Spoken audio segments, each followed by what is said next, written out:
एक ऐसा जमाना जब बिजली नहीं थी, सुविधाएं नहीं थी, फिर भी लोग रईसी में जीवन यापन करते थे। आज हम आपको मिट्टी के तेल से चलने वाली इतनी हैरतअंगेज चीजें दिखाने वाले हैं जो अगर किसी के पास हुआ करती थी तो वो भी किसी अंबानी से कम नहीं थे। अरे तो तुमने क्या मंगाया भैया? तुम्हारे बाप दादा ने लैंप मंगवा लिया था फॉरेन से। बगैर बिजली के पंखा चलेगा, बगैर बिजली के रूम हीटर चलेगा, बगैर बिजली के बगैर सेल की टॉर्च चलेगी। पुराने जमाने में भी वायरलेस प्रेस हुआ करती थी सर। चिमनी निकाल रहे हैं सर, ये आपकी चिमनी बाहर आ गई जिसमें हमने मेडिकल स्प्रिट का यूज किया है। केरोसिन नहीं मिलता आजकल जी, पिस्टन बना हुआ है, उसके नीचे मैंने चिमनी को लगा दिया। हीट से काम करता है, पिस्टन गर्म होएगा और गर्म होने के साथ ही वो ऊपर उठ जाएगा। ठंड से बचने का भी साधन था उस जमाने में। बिल्कुल सिंपल कॉन्सेप्ट। ये यहाँ से केरोसिन डलेगा, 2 हैंडल है उठाने के लिए इसको जी। और यहाँ से आप देखेंगे कि इसमें बहुत बड़ी बत्ती लगी हुई है तो ये पूरी जो जालीनुमा आकृति है ये गर्म होके अपने कमरे को हीट कर देगी। तो ये है अपना रूम हीटर जो केरोसिन तेल से चलेगा, मिट्टी के तेल से चलने वाली टॉर्च। तो सर ये भी उपकरण थे। लोग कहीं घर से बाहर जाते थे तो रोशनी की जरूरत तो होती थी, तो आप देखेंगे किस तरह की हैंड टॉर्च बनाई गई। सामने की ओर तो बहुत बड़ा ग्लास लगाया गया है सर, और पीछे पूरी आयरन से बनी हुई है। वही बर्नर जो अपन चूल्हे में देखने को मिलता है, लेकिन जो कुछ भी है नायाब है। बिल्कुल सर। तो आप देखेंगे कि किस तरह का एक नायाब लैंप आपको दिखाने जा रहे हैं सर। रेलवे लैंप है, सिग्नल दिखाने के लिए काम में लिया जाता था। लैंप आपका बिल्कुल यूँ ज्यादा हिले डुले ना, इसलिए ये लॉक लगाया हुआ है। ये लॉक मैंने खोल दिया है और अब मैं इसमें से एक बहुत ही नायाब चीज दिखाने आपको जा रहा हूँ, एक छोटा सा दीपक। और अभी आप देखेंगे कि आपको क्या दिखाई दे रहा है सर। और सर रेड सिग्नल है, ट्रेन बिल्कुल आगे नहीं जाएगी। मैं ट्रेन को यहीं पे रोक दूंगा। मैं दूसरा शटर ऑन करता हूँ। आप क्या देख पा रहे हैं सर?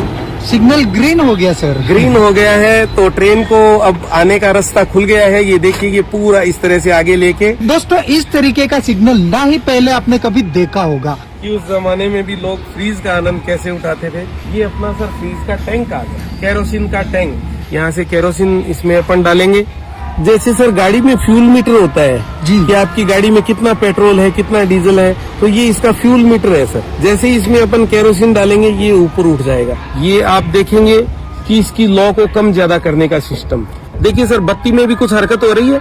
बिल्कुल सर, यहाँ से ये फ्रीज के अपन टेम्परेचर को या फ्रीज के फंक्शन को ऑपरेट कर सकते हैं जी। तो अपन फ्रीज खोल के देखते हैं कि अंदर से कैसा है अपना फ्रीज। और ये मेरा फ्रीजर है सर।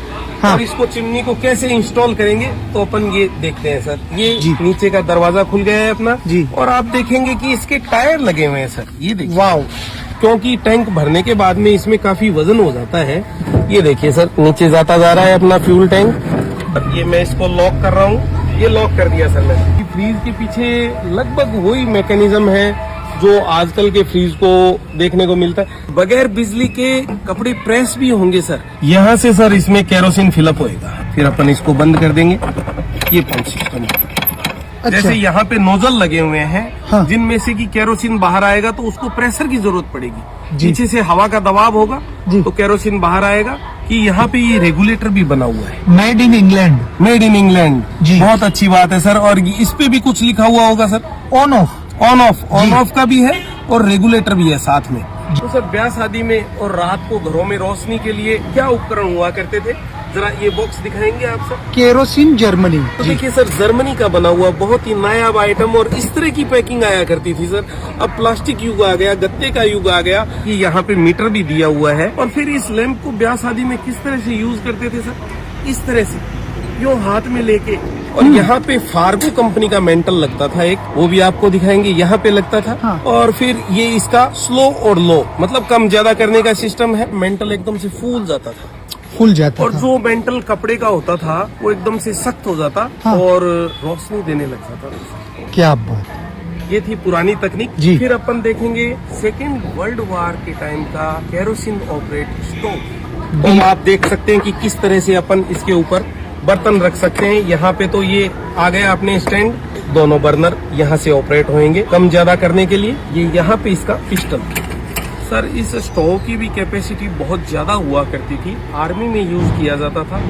बहुत से सैनिकों का खाना इस पे तैयार हो जाता था। दोस्तों कुछ टेक्निकल समस्या के कारण फिलहाल हम इस फैन को नहीं चला पाए, लेकिन नेक्स्ट वीडियो में हम आपको बिल्कुल इसको चलाकर भी दिखाएंगे।